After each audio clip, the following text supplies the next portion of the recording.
So my kid's first day of preschool, he's 3, they canceled it. First day, moms are pissed.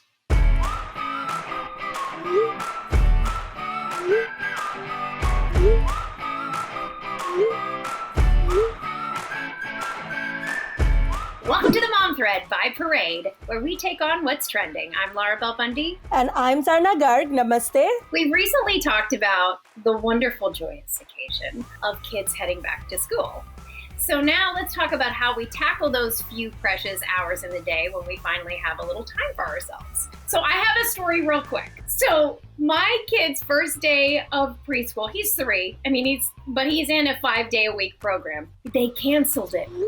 First day, 7 a.m., canceled because the fire alarms went off the night before and they had to turn the fire alarm system off, and the only way it was going to get fixed was like mid-morning. So they decided instead of having the kids come to school without the safety of fire protections, they just would cancel the first day of school. So I sent a note to this mom.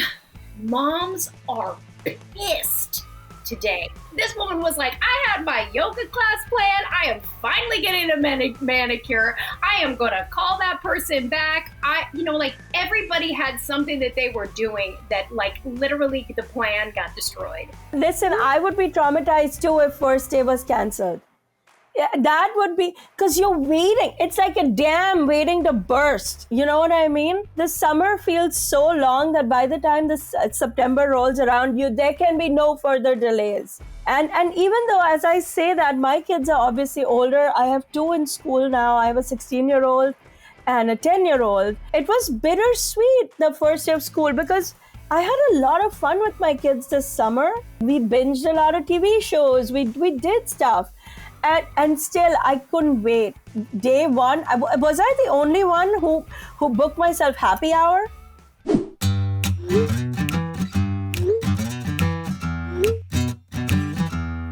So Laura, you mentioned activities that you look forward to doing now that Huck is in school, which is great, yay.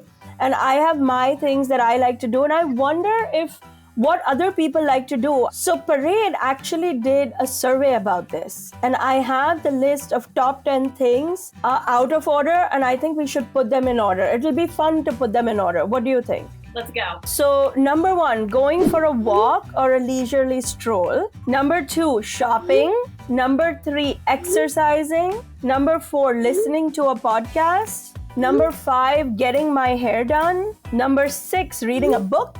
7, savoring a cup of coffee or tea. Number 8, having a meal alone. Number 9, watching TV or a movie. And number 10, going out dancing. What do you think? Well, this is an interesting list because my number 1 isn't even on it. What's your number 1?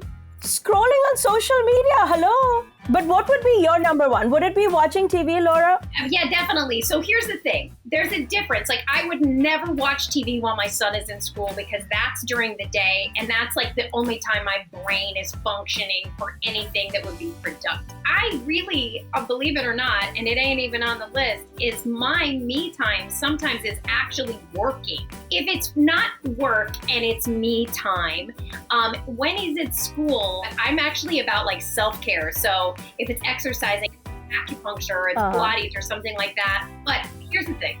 The number 1 thing for me when at the end of a day, when I am absolutely exhausted and the me time, it's me time I can also get with my husband, is watching TV. Listen, I get the thing about watching TV because it does feel mindless, but it's fun and there's always something somebody is talking about that you haven't caught yet. Yeah. I have to tell you, the whole having a meal alone is blissful. That, to me, is luxury. No one bothering me, and I don't have to eat the proper meal. I don't have to eat my own broccoli. So, Laura, what do you think would be a top 3? What could possibly be the top 3 of these for all moms? We would all agree that we do this and we look forward to this. Listen, watching TV or a movie, that's really, feels good. I think it would be going for a walk, watching TV. And number 3, shopping? I would either say it's shopping or it could be reading a book for some people that don't do TV. All right, let's see. Let's see what the survey results are. Survey results are number 1, ding ding ding ding ding, watching TV or movie. Yes. And number 2, I'm shocked. Number 2, reading a book. It kind of goes in alignment with watching TV. It's a form of entertainment. But who's reading a book anymore? Okay, maybe that. I do see people in the subways reading a book. Okay, number 3, listening to a podcast. Get out of town. Who's responding? The people responding to this survey didn't understand the question, I don't think.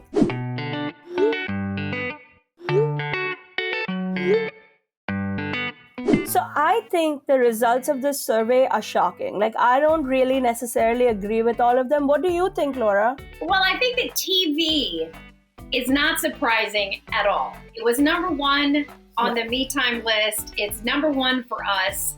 Since it is the number 1, let's play like a little would you rather game. What would you rather watch? Home renovations or true crime? I think for me, home renovation. Yeah, I'm trying to watch more uplifting, happy stuff. Yeah, I would say with a true crime, I find them often disturbing and then I can't sleep. Okay, drama or sitcom? Oh, sitcom. I love it. I love to see how it's written. I mean, that's also me just being a writer. I love to see the situations that people are working through right now. And it's like, you don't have to follow the series. You could catch an episode and then catch an episode. Right. Okay, cooking shows or reality TV? Oh, that's a tough one. But on the margin, reality.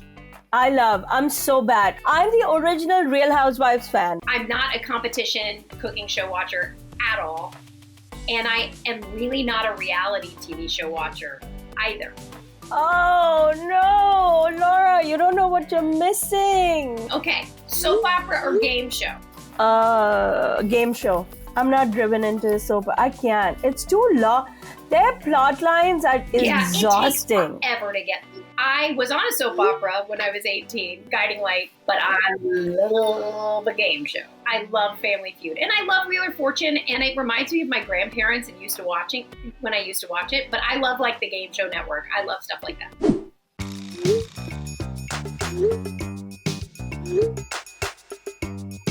Look, we've had a lot of fun today chatting about this, but it is really important to have some time for self-care. To do some things, keep an eye on our own stress levels. I mean, otherwise you can't even be a decent mom. Isn't that the truth? Like, what is it? What do you recommend, Laura? You have a 3-year-old. What do you recommend to new moms who are looking to do some self-care? It took me a second to prioritize myself as a new mom. And I really do think that you must do it so that you can show up as the mom that you want to be and as the partner you want to be if you have a partner. I think it's really about giving yourself permission to take that time for yourself and see that by you having like balance, you will also have success.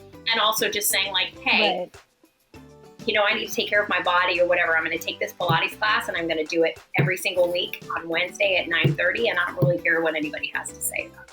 So me time, mom me time, whatever you want to call it, time to make yourself feel good. I recommend it. I think we found out today all the different things we can do.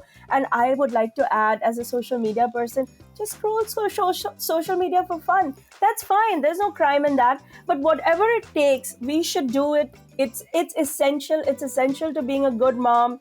Thank you for watching today. If you want to hop on the mom thread, join us, link, subscribe, add to your comments. We invite you. We want you to be a part of this world. Tell us what you think. I'm waiting to hear your surprising answers. And I just have to say that, Zarna, some of the quality me time I get is hanging out with you. You know what? Hanging out with other mom friends, that's the ultimate me time. Okay, see you next time. See ya. Bye.